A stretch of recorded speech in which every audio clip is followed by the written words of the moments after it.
A collection of stone blocks in Bolivia was cut with a precision that defies modern explanation. This is the Enigma of Pumapunku, a place where ancient craftsmanship challenges everything we think we know about the past. In our world of advanced technology, these ruins stand as a humbling puzzle, suggesting lost knowledge from a forgotten age. By the end of this exploration, you will see a cornerstone of human history in an entirely new light. We will examine stones fitted together with microscopic accuracy, explore how a culture without iron or the wheel might have built this, and question whether a cataclysm shattered a structure far more advanced than we realize. What does it mean when the work of ancient hands rivals our own best machines? The Bolivian Altiplano is a landscape that feels older than time itself. At an altitude of nearly 13,000 feet, the air is thin and crisp, and the horizon stretches into a vast, uninterrupted dome of sky. This is not a place for casual settlement. It is a land of extremes where the wind sweeps across barren plains with a relentless, whispering force. Yet here, against all odds, one of South America's most sophisticated ancient civilizations chose to build its heart. This is the realm of the Tiwanaku Empire, a culture whose name you may not know, but whose architectural ambition rivals any of the more famous ancient worlds. For centuries, starting around 300 years before the Common Era, the Tiwanaku people transformed this harsh plateau into a ceremonial and political capital. Their influence radiated outward, connecting trade routes and cultural ideas across the Andes long before the Inca Empire rose to power. They were master agriculturalists, engineering raised fields to feed a populous city, and they were visionary builders, creating monumental stone structures that conveyed both spiritual authority and engineering skill. Pumapunku, which means the door of the Puma, was not an isolated temple. It was a key component of this grand civic plan, likely a highly sacred platform or gateway complex that welcomed pilgrims and impressed visitors. To stand before its ruins today is to stand in the footprint of a forgotten superpower. The precision we find in its stones was not the work of an isolated, enigmatic culture, but the signature of a society at its peak. This context makes the mystery that follows not smaller, but infinitely larger. How did this empire, with the tools we believe it possessed, achieve work that seems to belong to another age entirely? The answer begins not with the stones themselves, but with the people who commanded them to be cut. Now, let's focus on the stones themselves, beginning with the most iconic puzzle pieces of Pumapunku, the H blocks. These are not just large rocks. They are masterworks of geometry, each one meticulously carved from a single, massive piece of andesite, a stone so hard it ranks just below diamond on the mineral hardness scale. The shape is unmistakable, resembling a capital letter H when viewed from above, but that simple description does no justice to their sophistication. Each block features a series of perfectly flat surfaces, sharp 90-degree interior corners, and deep, narrow channels cut with a ruler-straight precision. The surfaces are not merely flat, they are often polished to a degree that can catch the light, giving them an almost metallic sheen. But the true genius lies in their design as components of a larger whole. These were not standalone monuments. They were interlocking pieces of a grand architectural puzzle. The notches and channels were engineered to accept other slabs, likely creating a stable, mortarless wall or platform where each stone was locked in place by its neighbor. This is a classic hallmark of advanced stonemasonry, seen in other ancient wonders, yet here it is executed with a consistency that borders on the mechanical. Archaeologist Alexei Vranish has studied these blocks extensively, noting something extraordinary. The dimensions of the H blocks, the depths of their channels, the spacing of their features, they are not just similar, they are standardized. It is as if the builders were working from a precise template, producing what we might today call prefabricated units. This suggests a level of planning and quality control that implies a deep, systematized knowledge, not just the work of individual artisans experimenting on site. One block is a marvel, but dozens of near-identical blocks are evidence of a lost science. How do you achieve such uniformity across hundreds of tons of brutally hard stone? The tools that could carve these blocks would need to be harder than the andesite itself, and they would need to be guided by a measurement system of incredible accuracy. The mystery deepens when you run your hand along one of those interior corners where two flat planes meet. There is no chipping, no sign of a stonemason's trial and error. There is only a clean, sharp edge that feels as if it were made yesterday by a computer-controlled machine. This is where simple admiration stops and the first real question takes hold. What kind of technology leaves a signature like this? The H blocks are only the beginning of the story. Scattered across the broken platform of Pumapunku lies another, perhaps even more profound, testament to its builder's skill. This is the realm of the seamless polygonal masonry. Imagine the foundation stones of a vanished wall, each one a massive, irregular polygon weighing many tons. They look like pieces of a giant, abstract stone puzzle. Their shapes are not uniform rectangles, but complex interlocking forms with multiple angles and facets. Yet when these stones were placed together, their joints vanished. The contact between one colossal block and its neighbor was so flawless that the gap between them is often invisible to the naked eye. It is the kind of work that inspires the famous saying, "A blade of steel cannot be inserted into the seam." This technique is not unique to Pumapunku. We see a similar mastery in the mighty walls of Sacsayhuaman in Peru, built centuries later by the Inca. But at Pumapunku, the builders added an impossible layer of artistry to this engineering feat. Many of these perfectly fitted stone faces are not blank surfaces. They are also canvases for intricate, shallow carving. Delicate geometric patterns, precise channels, and symmetrical recesses are etched directly into the stone. This changes the entire challenge. It is one thing to shape a massive block so it fits perfectly against its neighbor. It is something else entirely to then decorate that precisely fitted surface with elaborate, shallow designs without ever compromising the integrity of that critical joint. Think of it like trying to carve a detailed design onto the edge of a porcelain plate, and then requiring that plate to still fit so perfectly against another carved plate that not even a hair can pass between them. The margin for error is effectively zero. This combination of macro-scale precision fitting and micro-scale artistic carving suggests a process that defies simple hand tool explanation. It implies the builders possessed not only the strength to move mountains of stone, but also the delicate control to dress them with what seems like surgical accuracy. The stones of Pumapunku do not just fit together, they converse with each other in a silent language of angles and planes, a language we have only just begun to decipher. The material itself holds the first secret.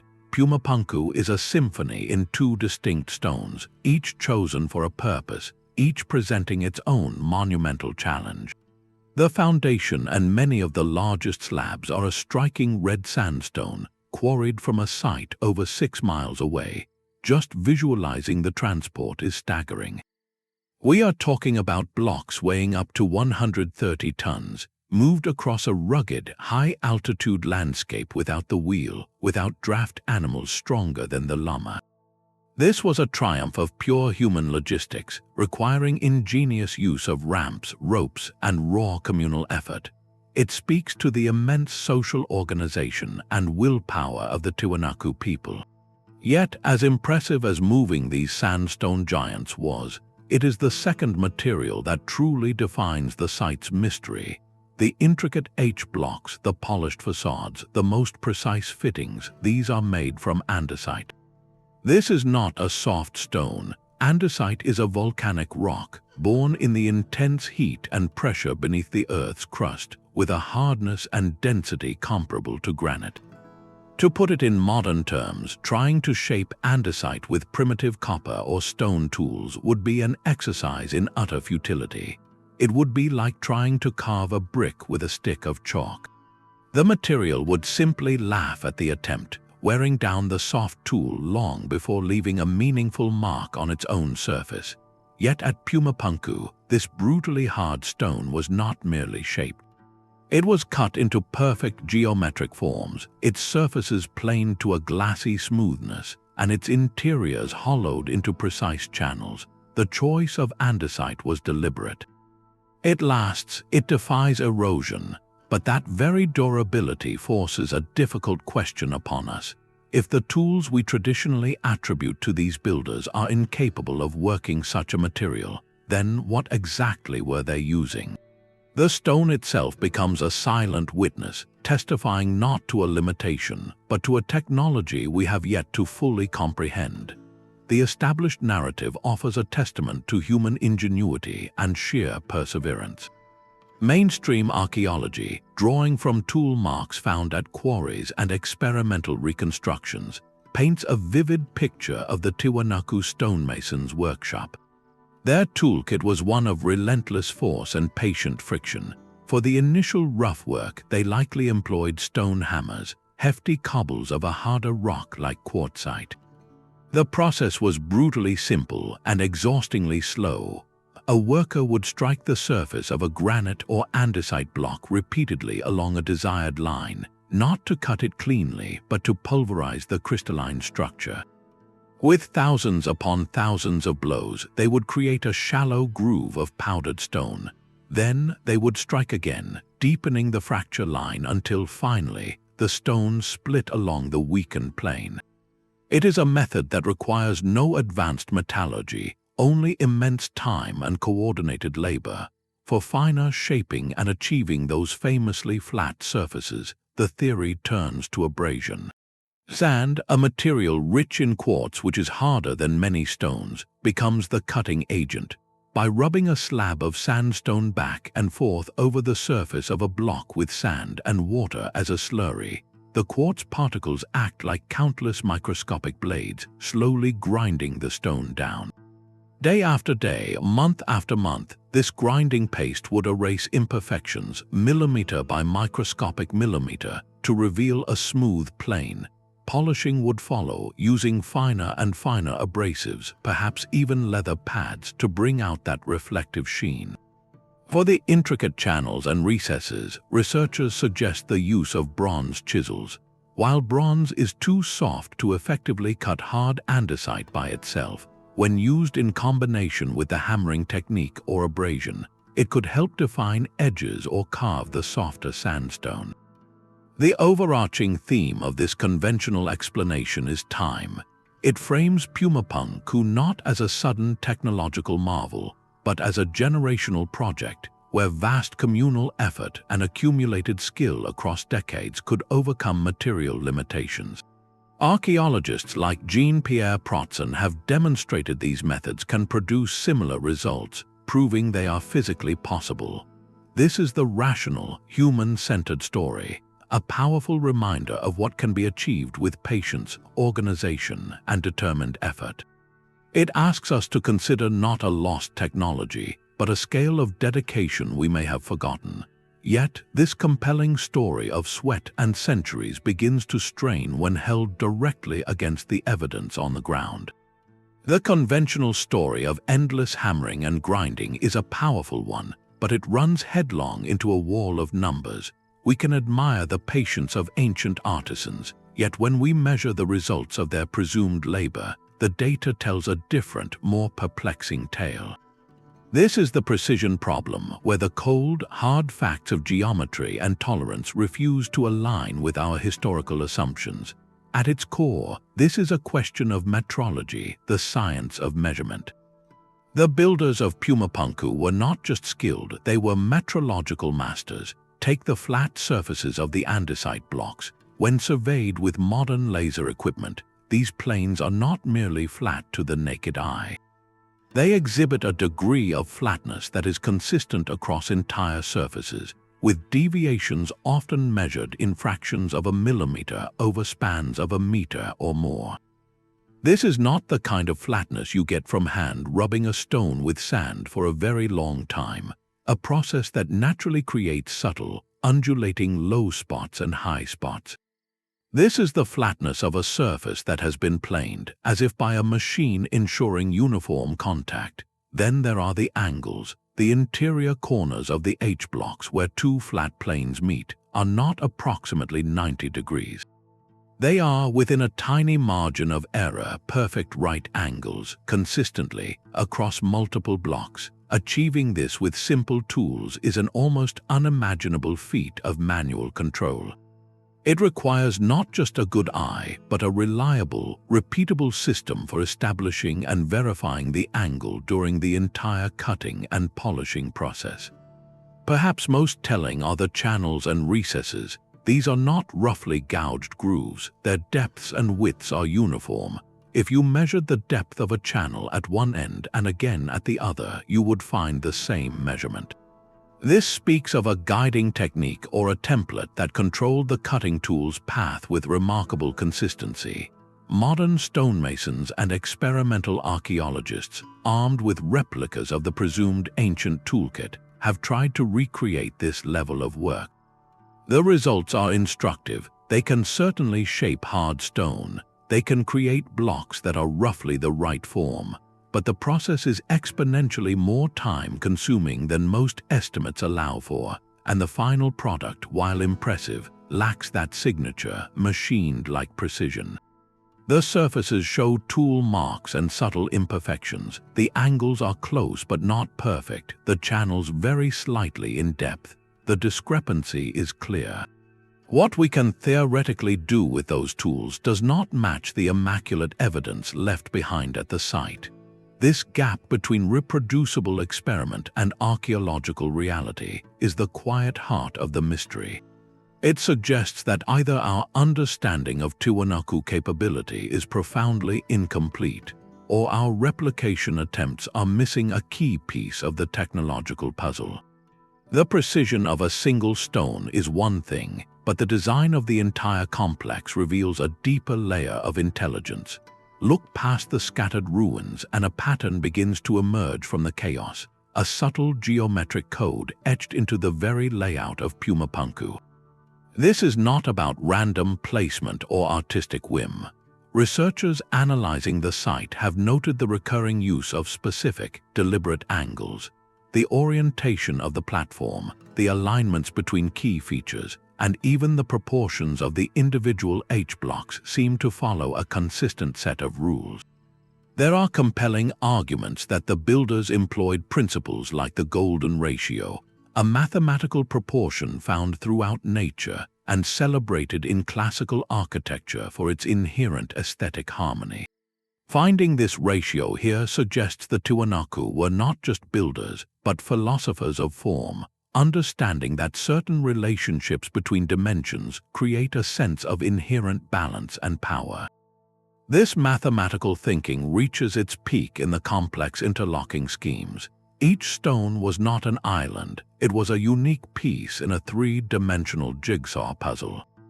The design of an H-block with its channels and notches only makes sense when you understand the shape of the block it was meant to connect to. This required advanced spatial planning. Someone or some group had to visualize the entire finished structure in their mind, then break it down into these individual, modular components. This is the essence of technical drafting. It implies the existence of master plans, perhaps drawn on textiles or carved into clay, that guided every artisan on the site. The stones themselves are the physical printouts of that lost blueprint. This moves the mystery from the workshop floor to the drafting table. It suggests a society that valued not only skilled labor but theoretical knowledge. The builders of Pumapunku appear to have possessed a sophisticated understanding of geometry and proportion that we rarely associate with pre-Columbian America. They spoke a silent language of angles and ratios, and the ruins are their fragmented manuscript, Deciphering this code might not tell us how they cut the stones, but it reveals something equally profound: the sophisticated mind that commanded them to be cut. Yet the mystery of Pumapunku does not end at the quarry's edge. The hardest stone, once cut and polished to perfection, now faced an even greater challenge: a journey. Transporting these megaliths from their distant sources to the building site is a logistical puzzle that rivals the precision of their carving. The largest sandstone blocks, some weighing as much as 100 tons, were quarried from a site over 6 miles away across the rugged Altiplano. The Tiwanaku people had no wheels, no carts, and no powerful draft animals like oxen or horses to pull such loads. The llama, their primary beast of burden, can carry little more than 100 pounds. So how did they move mountains? The most widely accepted theory is a symphony of simple physics and immense human coordination. Imagine a scene of staggering communal effort. First, massive ropes woven from the tough fibers of llama hides or native plants would be lashed around the monolithic block. Hundreds, perhaps thousands, of workers would haul on these lines, their combined muscle providing the raw pulling force.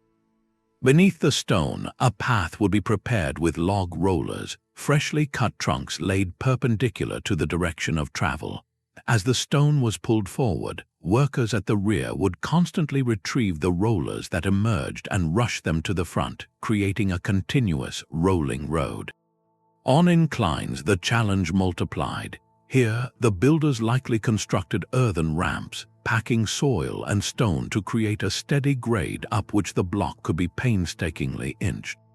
The process would have been agonizingly slow, a matter of meters per day, demanding not just strength but impeccable timing and communication. A single misstep, a snapped rope, or a roller out of place could mean catastrophe. This was more than construction, it was a societal ritual. The movement of a single block would have required the entire community, a shared endeavor that turned logistics into a form of social glue, binding the people to their monumental vision. This logistical enigma adds a profound layer to the mystery of Pumapunku. It shows that the impossibility is not confined to the workshop. It extends across the entire landscape, from the moment the stone was freed from the earth to the moment it was locked into its perfect, final position.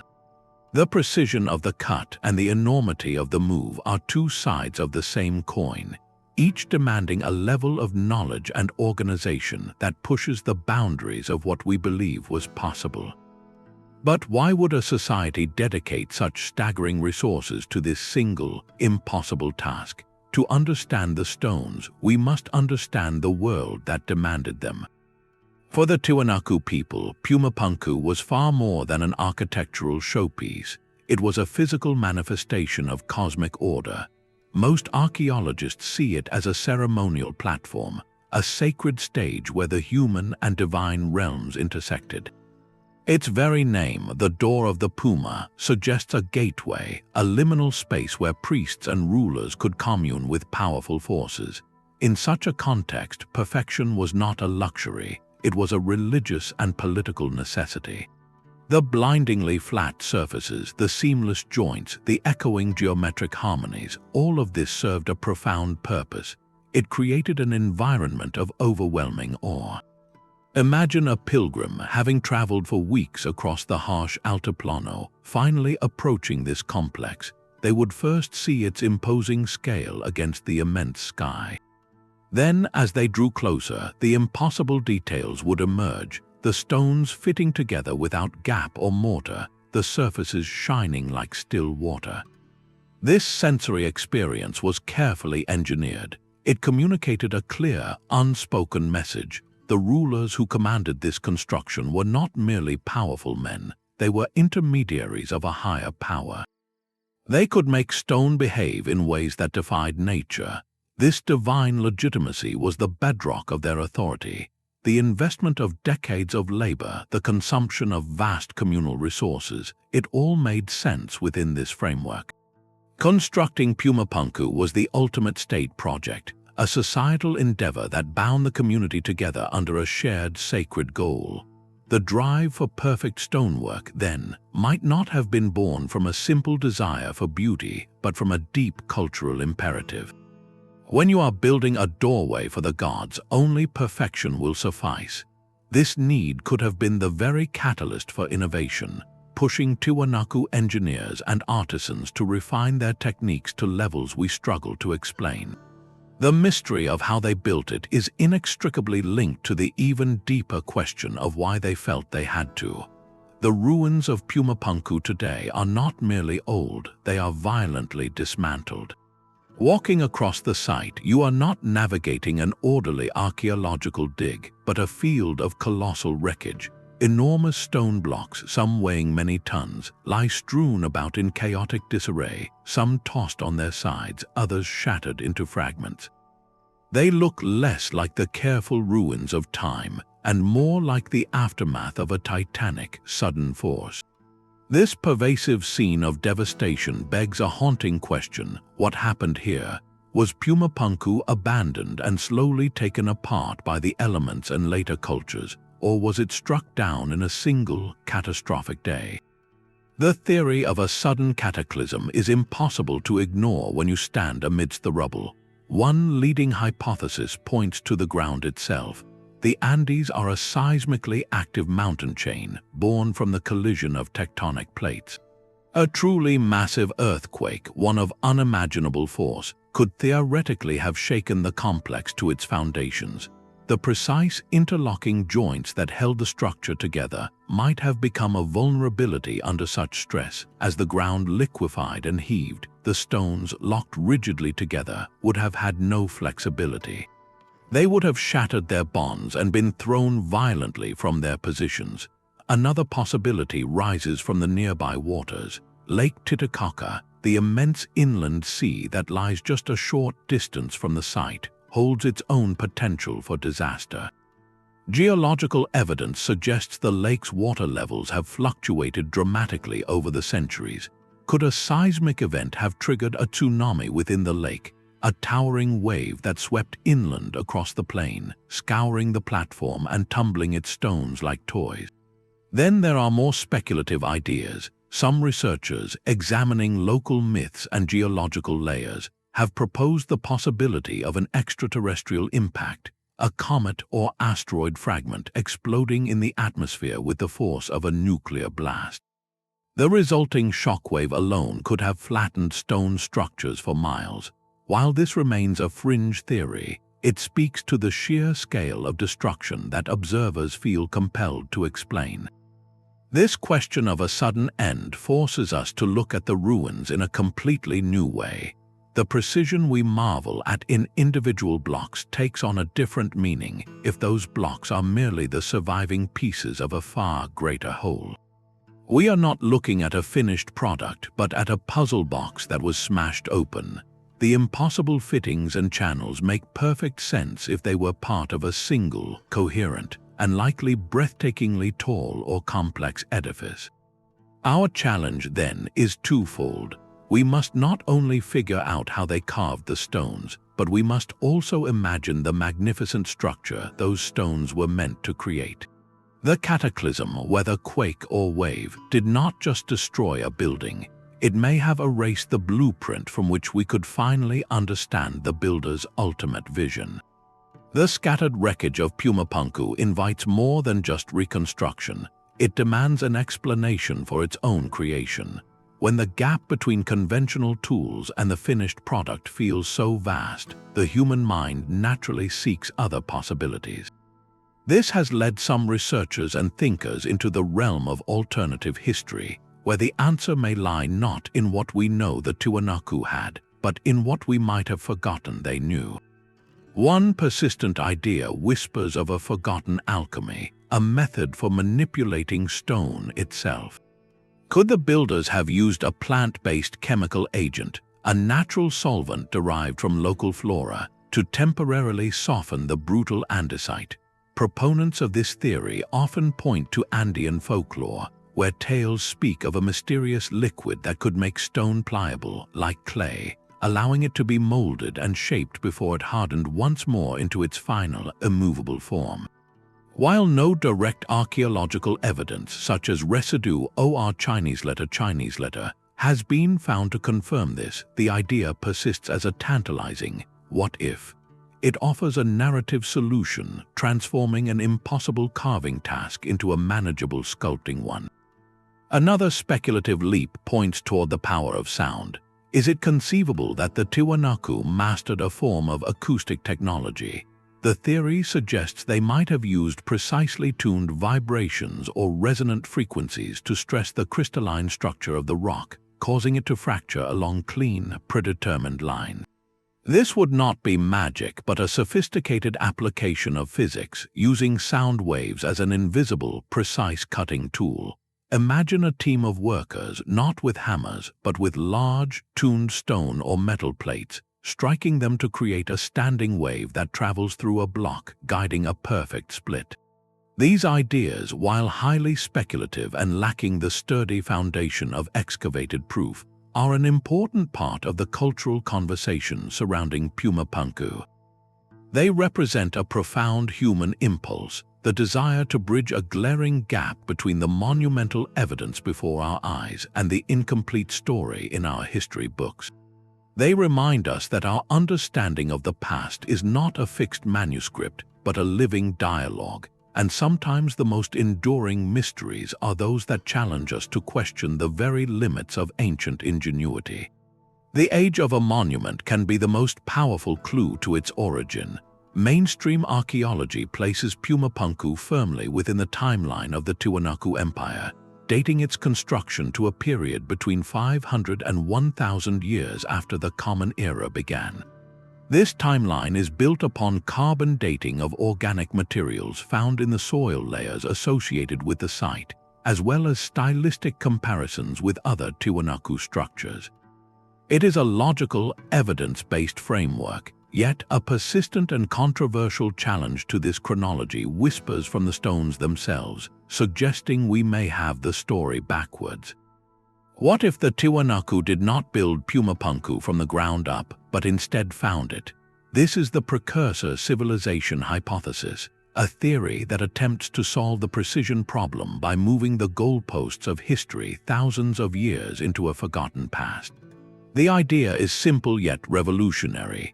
Perhaps the core platform and the most impossibly precise stonework are the remnants of a far older culture, a sophisticated society that flourished and then vanished long before the Tiwanaku ever settled the Altiplano. In this scenario, the Tiwanaku would be inheritors, not inventors. They might have discovered these awe-inspiring ruins, recognized their sacred power, and built their own city around them, adding their own architectural styles and structures like the Akapana pyramid to a pre-existing holy site. This would explain the stark technological disparity, the tool capability gap that haunts conventional explanations. The builders were not the Tiwanaku with their bronze tools and stone hammers, but an earlier people whose methods and knowledge have been completely erased from the historical record. The evidence for this radical redating is thin and hotly disputed, but it exists on the fringes of research. Some studies have attempted to date the stone surfaces themselves through controversial methods like analyzing patterns of mineral weathering or varnish accumulation. A few have even pointed to geological strata and proposed that the site's alignment suggests an origin thousands of years older, possibly aligning with different celestial patterns from a remote epoch. Most famously, some researchers have cited the work of Arthur Posnansky in the early 20th century, who used archaeoastronomy, the study of how ancient structures align with the stars, to argue Pumapunku could be 17,000 years old. Modern scholars widely reject his calculations as flawed, but the underlying question remains: could even a fraction of that revised age be possible? If so, it places Pumapunku in a shadowy period at the end of the last ice age, a time when mainstream science tells us humans were nomadic hunter-gatherers, not builders of megalithic precision. This theory naturally intertwines with global myths of a great flood or a lost golden age, stories found in cultures from the Andes to Mesopotamia. It suggests a cataclysm, whether climatic or cosmic, that reset human civilization, leaving only the most durable stoneworks as cryptic clues. For those who hold this view, Pumapunku is not a Tiwanaku achievement but a legacy. It is a message in stone from a world before our own, a world whose true capabilities we are only beginning to guess at. Yet to truly grasp the scale of Pumapunku's achievement, we must leave the Altiplano for a moment and embark on a global journey. Looking at other ancient megalithic sites reveals a fascinating pattern. Humanity has always been driven to shape the earth on a grand scale, but the methods and the madness behind it vary dramatically. Take the Serapeum of Saqqara in Egypt, a subterranean labyrinth designed to hold the sacred Apis bulls. Inside its dark passages rest monolithic granite boxes, each weighing an estimated 70 tons, carved with smooth, flat sides and fitted lids. The precision here is undeniable, a testament to Egyptian mastery over one of the hardest stones on earth. Yet the approach is different. The Egyptian boxes are monumental, solid, and imposing, their perfection serving a funerary purpose of eternal preservation. They showcase incredible skill in working granite, but they are essentially singular, massive objects placed in a row, not a system of interlocking parts. Cross the Mediterranean to the citadel of Mycenae in Greece, and you find another style of impossible masonry. Here, the famous Lion Gate is flanked by walls of colossal limestone blocks, fitted together in a jigsaw of polygonal shapes. This cyclopean masonry, where each stone is uniquely shaped to lock with its neighbors, creates a formidable, earthquake-resistant structure. The builders here prioritized strength and defensive capability, achieving a rugged, awe-inspiring fit that is less about microscopic precision and more about monumental, enduring power. Then sail to the remote isolation of Easter Island. The iconic moai, those brooding stone heads gazing inland, represent a different kind of wonder entirely. Their mystery lies not in intricate joinery, but in the sheer act of creation and transport. How did a small society quarry, carve, and move these multi-ton statues across miles of rugged terrain? The genius here is in logistics and communal effort on an isolated island, a triumph of human will over geographic limitation. So what does this global tour tell us about Pumapunku? It shows that many ancient cultures shared a common drive to conquer hard stone with a perfection that still baffles us. They all faced and overcame seemingly impossible material challenges. But Pumapunku stands apart in its specific combination of attributes. It possesses the Egyptian dedication to flawless surfaces on brutally hard andesite. It utilizes the Mycenaean principle of complex polygonal fitting for stability, yet it adds a third, uniquely defining layer, intricate modularity and small-scale detailing. The H-blocks are not just big stones, they are precisely engineered components like architectural Lego bricks, designed to connect in a specific, repeatable pattern. The delicate channels and recesses carved into perfectly fitted joints have no clear parallel in these other global wonders. This fusion is what makes the site such a compelling case study. It wasn't enough to move a 100-ton block or to fit two large stones together. The builders of Pumapunku aimed for a systemic precision where every piece, large and small, served both a structural and likely a symbolic function in a grand, pre-planned design. In the chorus of ancient megalithic achievements, Pumapunku's voice is distinct, a complex harmony of engineering, artistry, and a mystery that echoes across the high plains. The scattered stones of Pumapunku are no longer silent. Today, the mystery is being examined with tools that would seem like magic to its original builders. This is the era of digital archaeology, where laser light and processing power are giving us new eyes to see the past. At the forefront of this modern investigation is a technology called three-dimensional laser scanning. Picture a researcher moving slowly across the broken platform, holding a device that emits a grid of invisible laser beams. Each beam measures the exact distance to the stone surface it touches, millions of times per second. This process captures every chip, every angle, every subtle curve of the ancient blocks, building a point cloud of data so dense it becomes a perfect digital twin. This is not a photograph or a sketch. It is a measurable, rotatable, infinitely examinable replica of reality. From this cloud of points, sophisticated software builds a computer-aided design model, a CAD blueprint of the ruins as they lie. But the true power of this digital model lies in what comes next, the ability to experiment. Researchers, like those working with archaeologist Alexei Vranish, can now virtually pick up these digital stones. They can test fits, rotate blocks in three-dimensional space, and attempt to solve the world's most ancient and complex jigsaw puzzle without ever touching the physical ruins. This process of digital reconstruction has yielded profound confirmations. The scans provide hard, numerical data that validates what the eye suspects. The flatness of a surface is not an illusion. It is a geometric fact measurable in microns. The right angles are not just visually sharp, they are computationally perfect within a tiny tolerance.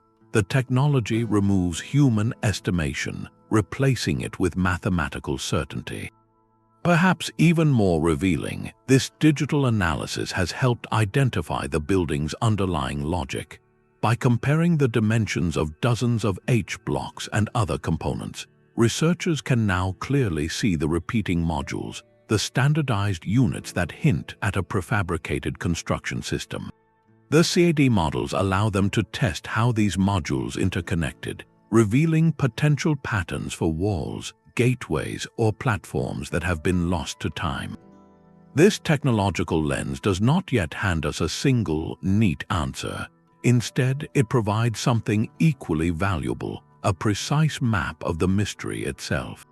It defines the exact parameters of the precision problem, giving both mainstream archaeologists and alternative theorists the same, undeniable dataset to work from. The debate is no longer about whether the work is precise. The scans prove it is.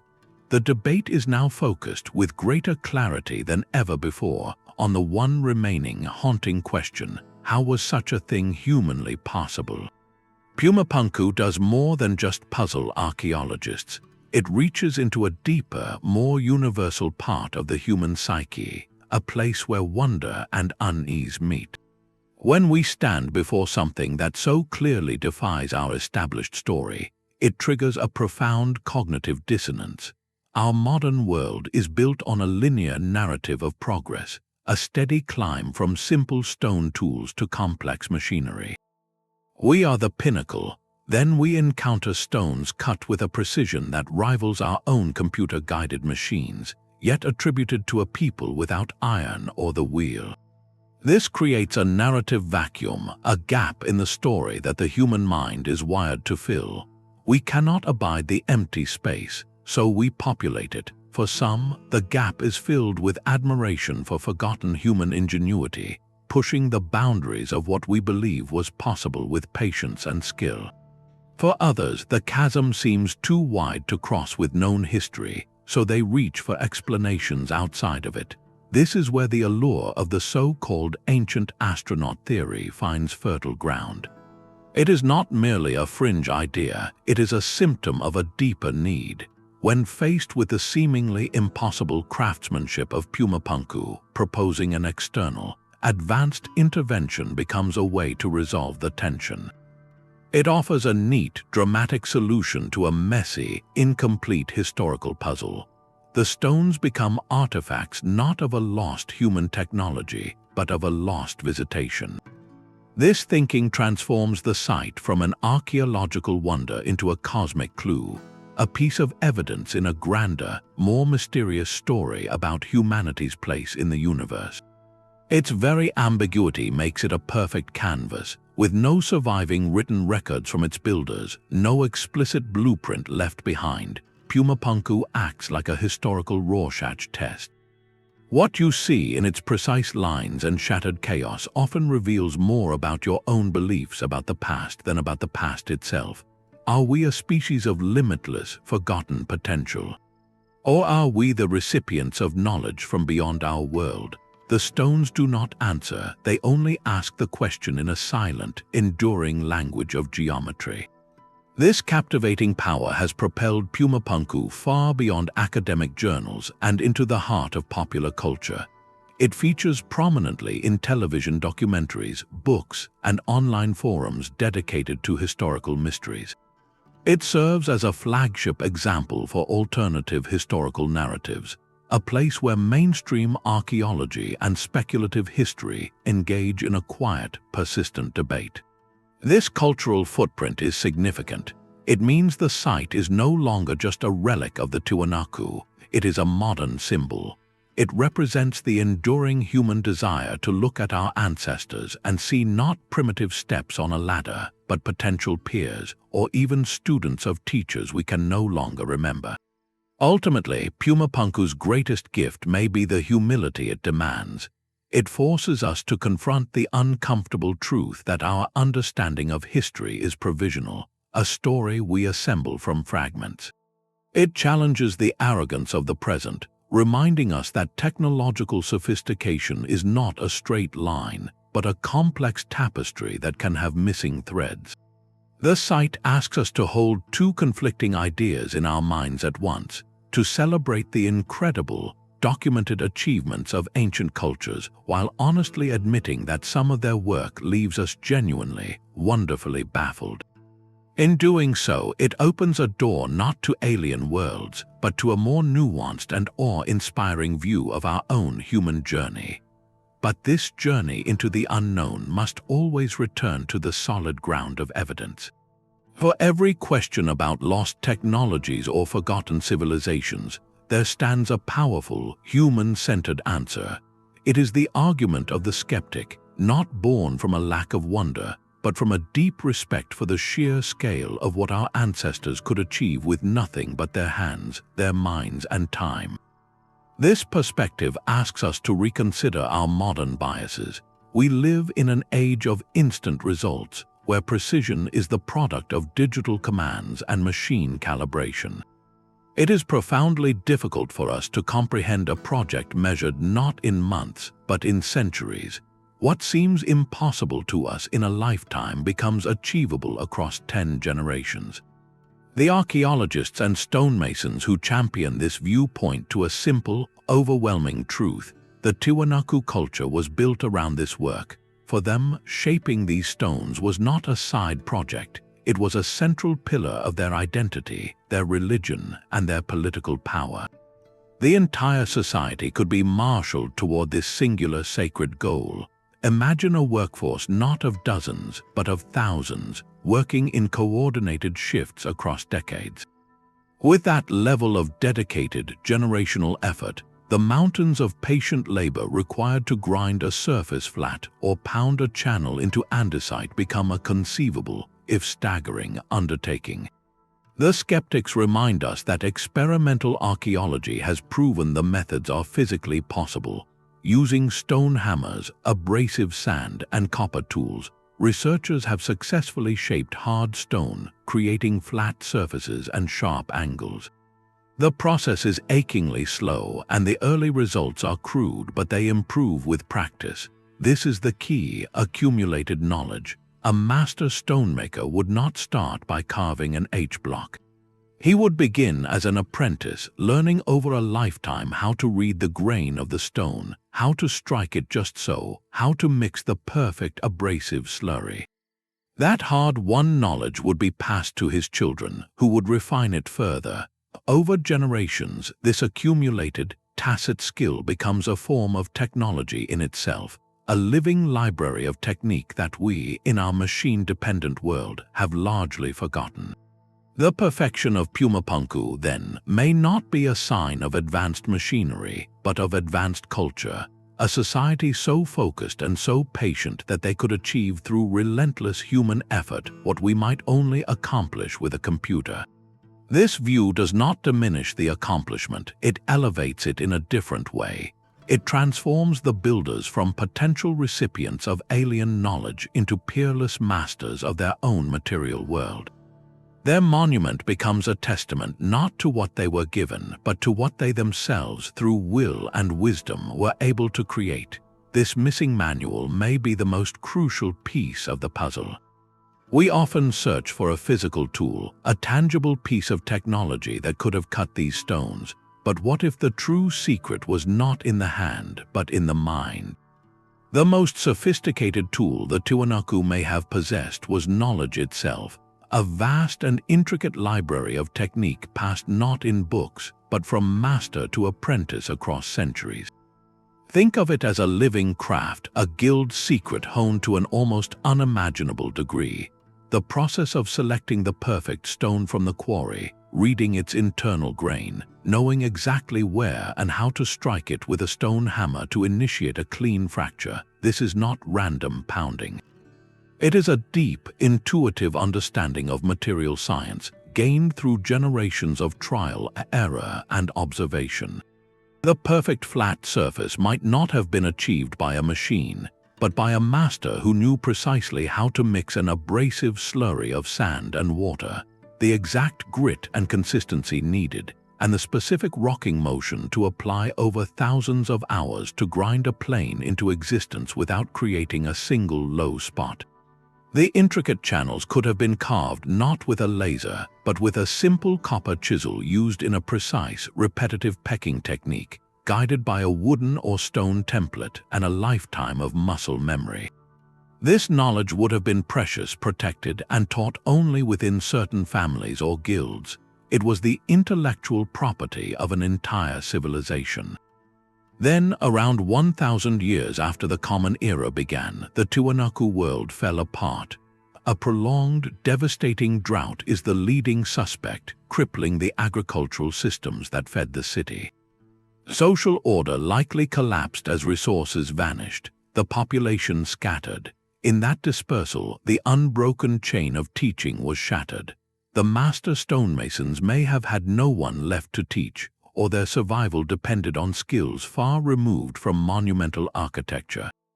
The specialized, elite knowledge of how to make andesite behave like soft clay simply evaporated within a generation or two. What remained were the stones, silent and magnificent, but utterly divorced from the process that created them. To us, separated by a millennium and this profound knowledge gap, the results look like magic or evidence of outside help. But they may simply be the orphaned children of a lost school of thought, a testament to how much sophisticated human understanding can be erased by the tides of time and climate. Our challenge is not just to find a tool, but to reconstruct a mindset, a philosophy of stone that has left no written record. The stones of Pumapunku were not merely assembled, they were engineered. This perspective shifts the entire mystery from one of artistry to one of applied physics.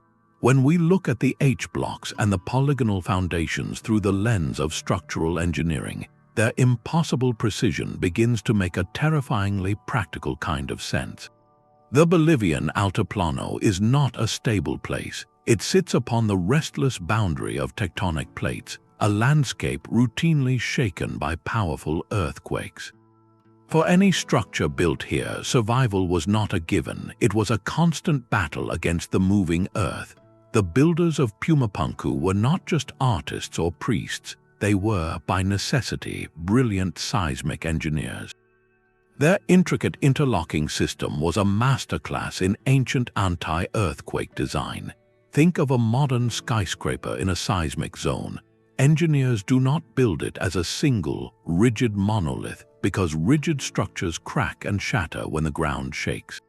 Instead, they design flexibility into the system, allowing the building to sway and dissipate the energy of the quake. Pumapunku's architecture operates on a remarkably similar principle, but achieved entirely through stone. The complex jigsaw puzzle of polygonal blocks, each uniquely shaped to fit its neighbors, creates a web of contact points. During an earthquake, these stones could grind and shift against one another, absorbing and redistributing the tremendous forces moving through the ground.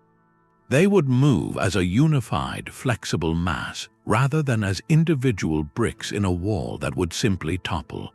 The H-blocks take this concept further. Their deep channels and notches were not just for alignment, they acted as locking mechanisms. When assembled, they would form a grid, a rigid frame that could hold smaller infill panels. This combination of a flexible, interlocking foundation with a rigid, modular upper structure is a sophisticated approach to managing different kinds of stress. It suggests the builders possessed an intuitive, yet profoundly accurate, understanding of load distribution and kinetic energy.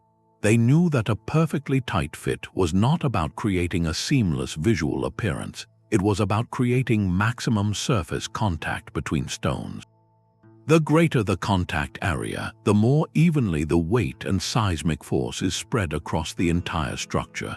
This turns the narrative on its head. The microscopic precision we marvel at today was not primarily for awe or spiritual symbolism, though it certainly served those purposes. It was first and foremost a survival technology. Each perfectly flat plane, each razor-sharp corner, was a calculated feature to ensure that when the earth roared, their sacred gateway would not just stand, it would dance with the tremors and settle back into place. This engineering analysis does not solve the mystery of how they cut the stones, but it profoundly deepens our respect for why they cut them that way. It reveals a mind that saw stone not as a static canvas, but as a dynamic material in a conversation with a volatile planet. Yet this drive for structural perfection was matched by a profound artistic vision. The stones of Pumapunku were not merely engineered for stability, they were sculpted for the soul. Look beyond the grand interlocking joints and you will find a quieter, more intimate layer of craftsmanship.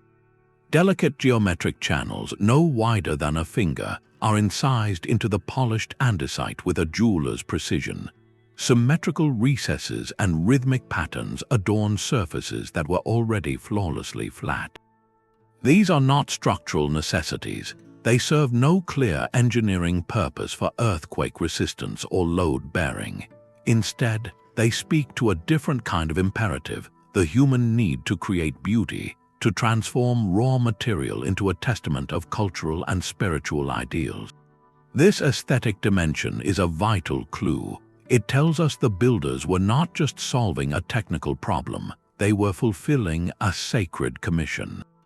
Every polished surface that caught the dawn light, every precisely carved line that created a play of shadow and form, was an act of devotion. In a world where the divine was felt in the harmony of the cosmos, in the stark beauty of the mountains, and in the order of the seasons, creating a structure of perfect geometric harmony was perhaps the highest form of worship. The platform was not just a gateway, it was an offering. The artistic drive could have been the very engine of innovation. Imagine a master artisan, guided by a priest or a ruler, receiving a command not just to build something strong, but to build something perfect. The standard was not merely functional adequacy, but an ideal of flawless beauty that honored the gods of earth and sky. This would have created an unrelenting pressure to refine technique. A surface that was merely flat was not enough, it had to be mirror smooth. A joint that was merely tight was insufficient, it had to be invisible. This pursuit of an aesthetic and spiritual ideal could have pushed generations of craftsmen to experiment, to observe, to slowly unlock the secrets of their material. Over decades and centuries, this accumulated artistic knowledge, passed from father to son, from master to apprentice, would have become a formidable technology in itself. The intricate grooves and patterns we see today are the final signature of that centuries-long conversation between human hands, hard stone, and a deep, cultural yearning for perfection. They remind us that at Pumapunku, the line between a temple and a masterpiece was never drawn. The story of Pumapunku is not written only in stone, but also in the very earth beneath it. To understand the scale of the labor, we must look beyond the ruins to the world that sustained them, a world scientists are now reconstructing from the most delicate of clues. Deep within the mud at the bottom of nearby Lake Titicaca and in the layered soils of the surrounding plains lies a hidden archive. This is the domain of paleo-environmental science, where researchers sift through ancient pollen grains, microscopic plant fossils, and sediment layers to read the climate of the past like a history book. What this record reveals is a pivotal chapter in the Tiwanaku story. Core samples taken from the lakebed tell of a period, coinciding with the empire's rise, of unusually plentiful and reliable rainfall. The Altiplano, often a harsh and dry place, was experiencing a kind of golden age for agriculture. This shift in climate was the foundation upon which Pumapunku was literally built. With consistent water, the Tiwanaku's ingenious raised field systems, known as suka collas, would have produced enormous agricultural surpluses. These are not small garden plots, but vast, engineered landscapes that used canal water to create microclimates, protecting crops from frost and producing harvests that could feed a dense urban population. This bounty is the missing key to the labor force. A project of Pumapunku's magnitude required thousands of people, not for weeks or months, but for generations. These workers needed to be freed from the daily struggle of growing their own food. The climate-driven surplus provided exactly that. It allowed for a specialized, non-farming class, artisans, engineers, quarrymen, and laborers who could dedicate their lives to the singular, sacred task of construction. The society could afford to feed them, house them, and organize them. This environmental data moves the mystery from the realm of pure speculation into a grounded, historical reality. It shows that the impossible precision was not achieved in a vacuum of struggle, but in a window of extraordinary abundance and social stability. The perfect stones were made possible by perfect growing conditions, a convergence of environmental fortune and human ingenuity that turned a capable society into a monument-building civilization. The pollen grains tell a story of calm lakes and full granaries, the essential, quiet backdrop against which the thunderous work of moving mountains of stone could even begin. Perhaps the most profound purpose of Pumapunku was to act as a terrestrial map of the heavens. For many ancient cultures, architecture was far more than shelter. It was a bridge between the human and the divine, a physical model of their understanding of the cosmos. The Tiwanaku were likely no different. The staggering precision of their stonework may have served a grammatical function, a necessary clarity to properly articulate sacred ideas written not in ink but in andesite. Think of the entire complex not as a building but as a three-dimensional scripture. Its cardinal alignments were likely deliberate, orienting the platform to the solstice sunrises or the cyclical movements of important stars, weaving the passage of time directly into the stone foundations.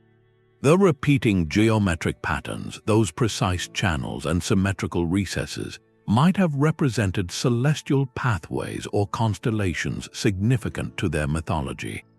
Even the number of H-blocks or the specific modular units used in a wall could have corresponded to astronomical cycles, like the phases of the moon or the count of days in a ritual calendar. In this symbolic framework, a flawlessly flat surface was not an engineering triumph alone. It was a pure, undisturbed plane upon which sacred power could reside. A perfect right angle was not just a demonstration of skill, it was the correct angle, the one that properly reflected the fundamental order of the universe as they perceived it. The precision, then, becomes part of the language itself.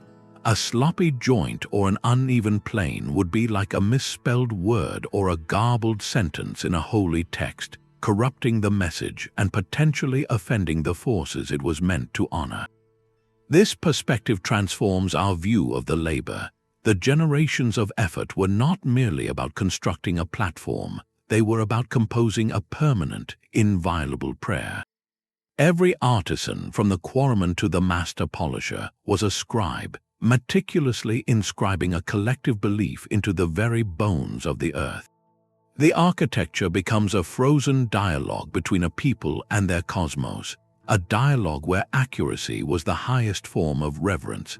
This symbolic layer does not simplify the mystery of how they built it, but it deepens the why to an almost unimaginable degree. It suggests that for the Tiwanaku, building with anything less than perfection was simply unthinkable, for to do so would be to build a lie into the foundation of their world. But every footprint left in the soft earth around Pumapunku today is a new mark on an ancient, fragile page. The very attention this mystery draws has created a modern dilemma that threatens the stones themselves. This is the preservation paradox, where the desire to see and understand a wonder can inadvertently hasten its decay. The primary enemy is relentless but simple: time. The high-altitude sun beats down, the freezing night temperatures contract the stone, and the seasonal rains slowly wash away the soil that supports the massive blocks. This natural erosion is a process measured in millennia, but human activity has accelerated the clock.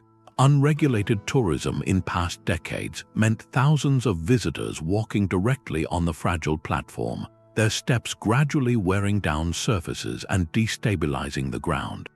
Even the oils from human hands touching the polished andesite to feel its impossible smoothness contribute to a subtle chemical degradation over years. Perhaps more damaging than passive wear, however, have been active attempts to help. Earlier in the 20th century, well-intentioned but poorly informed reconstruction efforts took place.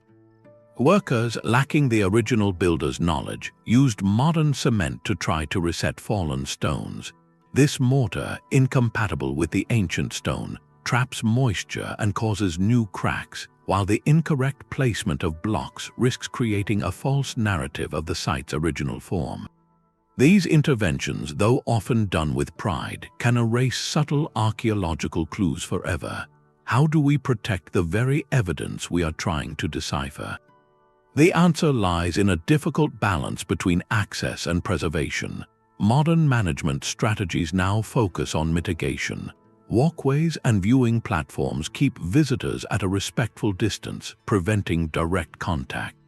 Detailed digital records like the three-dimensional laser scans ensure that even if a stone shifts or erodes further, its precise current state is captured forever for study. The goal is no longer to rebuild Pumapunku, but to stabilize it, to let the ruins speak for themselves in their authentic, fragmented state. This approach recognizes a profound truth. The mystery is not just in the stones, but in their arrangement, their wear patterns, and their relationship to the soil beneath them. Every grain of dirt holds a story. Responsible tourism, then, becomes an act of partnership.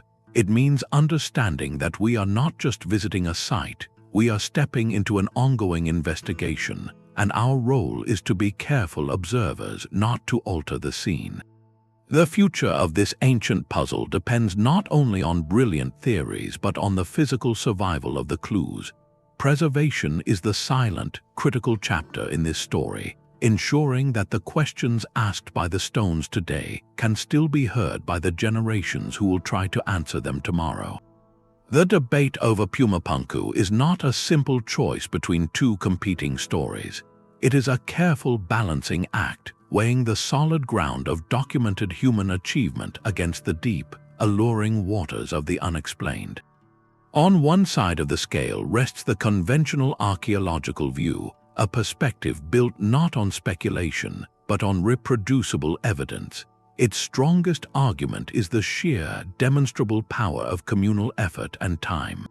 Experiments have shown that the hammering, grinding, and abrasion techniques attributed to the Tiwanaku can, in fact, shape hard stone. The process is agonizingly slow, but it is physically possible. This view is bolstered by the immense cultural context, a society organized around a sacred goal, capable of marshalling generations of labor toward a single architectural vision. The drive for perfection was likely a spiritual imperative, making the investment of centuries not just logical but necessary. From this vantage point, Pumapunku is a testament to the pinnacle of what human hands, guided by a unified purpose and accumulated generational knowledge, can accomplish without any outside intervention.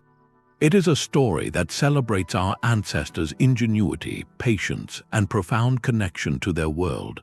On the other side of the scale are the stubborn, measurable facts. The data from laser scans and first-hand observation presents a precision problem that the conventional toolkit struggles to fully resolve. The machined-like flatness, the consistent perfect angles, and the standardized modularity do not align neatly with the expected results of hand tools, even over vast spans of time. This gap is what gives oxygen to more speculative ideas, from lost chemical knowledge to forgotten high technologies, or even the controversial notion of a much older precursor civilization. These theories are compelling not because they have ironclad proof, but because they attempt to directly address the most perplexing physical evidence. They fill the narrative vacuum with possibilities that stretch our imagination, asking us to consider whether our timeline of human capability might have missing chapters. Honestly assessing this debate means acknowledging that neither side holds a monopoly on truth. The conventional view provides a plausible, human-centered framework, yet it must contend with artifacts that push the boundaries of plausibility. The alternative theories ask thrilling questions that challenge orthodoxy, yet they often lack the archaeological receipts to move from possibility to probability. The true state of our understanding is held in this tension. We have a wealth of information about the Tiwanaku world, their climate, their agriculture, and their social structures. We can see the tool marks at quarries and replicate their basic methods, yet when we stand before the stones themselves, a quiet voice of doubt remains. The gap between what we know they could do and what we see they actually did is where the mystery lies. This is not a failure of archaeology, but its greatest invitation. Pumapunku does not need to be solved today to be valued.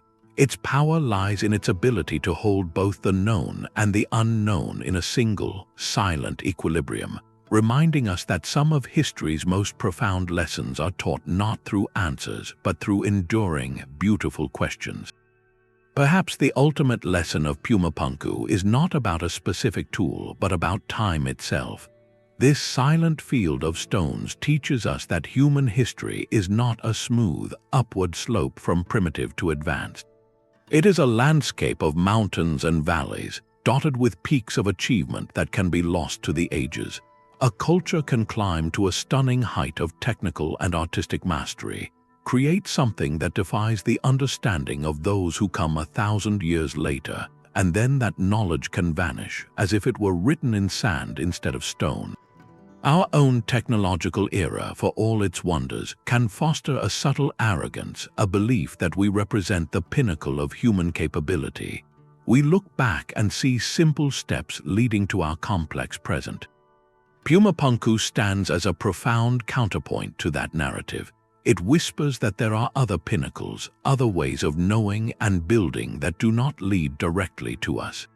The focused creativity of a society, channeled through generations toward a sacred goal, could achieve results that rival our own machine-assisted precision, yet through a completely different, forgotten path. This is not about ancient astronauts or lost super sciences, but about the boundless potential of the human mind when it is united by purpose and given the gift of time. The site's enduring power lies in its mystery. It does not surrender its secrets easily, and that very resistance is what drives our inquiry forward. It forces us to question, to experiment, to look at the past with fresh eyes, not as a solved puzzle, but as an ongoing conversation. The stones remind us that the tapestry of history is infinitely complex. Brilliant threads of knowledge can be woven in, shine for a century, and then disappear, leaving behind only a breathtaking, puzzling pattern for later generations to trace with their fingers, wondering at the hands that made it. In the end, Pumapunku is less an archaeological problem to be solved and more a permanent question etched into the earth. It asks us to hold space for wonder in our understanding of the past, to accept that some achievements may forever stand just beyond the full reach of our explanation, and that this ambiguity is not a failure of history, but one of its most profound and beautiful truths. The stones of Pumapunku do not offer a final verdict. Instead, they present a permanent question, one that echoes across the high plains long after our theories have fallen silent. Our journey has taken us from the patient, proven techniques of ancient artisans to the tantalizing possibilities of knowledge lost to time. We have weighed the sheer force of human will against the cold, precise data of laser scans and found that neither side holds the complete picture. The conventional story of hammers and sand provides a powerful, human-scale explanation, a testament to what generations of dedicated hands can achieve. Yet the evidence on the ground, those machined-like surfaces and perfect angles, quietly challenges the limits of that very story. This is not a failure of our inquiry, but its greatest success. The enduring mystery of Pumapunku protects something vital, the humility of not knowing. It prevents us from closing the book on the past with a simple, satisfying answer. This site, in all its shattered grandeur, acts as a catalyst. It keeps archaeologists digging, engineers modeling, and thinkers wondering. It pushes us to look beyond our assumptions about ancient technology and to consider the vast, silent libraries of practical knowledge that can vanish when a civilization disperses. The true legacy of Pumapunku may not be a blueprint for how to cut andesite, but a blueprint for how to approach history itself with a blend of rigorous science and open-minded wonder. It reminds us that our ancestors were not primitive steps on a ladder leading to us, but sophisticated problem solvers in their own right, capable of peaks of achievement that can still leave us breathless. Their work stands as an invitation not to believe in impossible things, but to expand our understanding of what is possible. If this exploration has ignited your own curiosity, we would love to hear your perspective. Share your thoughts in the comments below, join the conversation, and subscribe for more journeys into the world's most captivating enigmas. Remember, the past is not a puzzle to be solved once and for all, but a story we continue to read, one magnificent, mysterious stone at a time.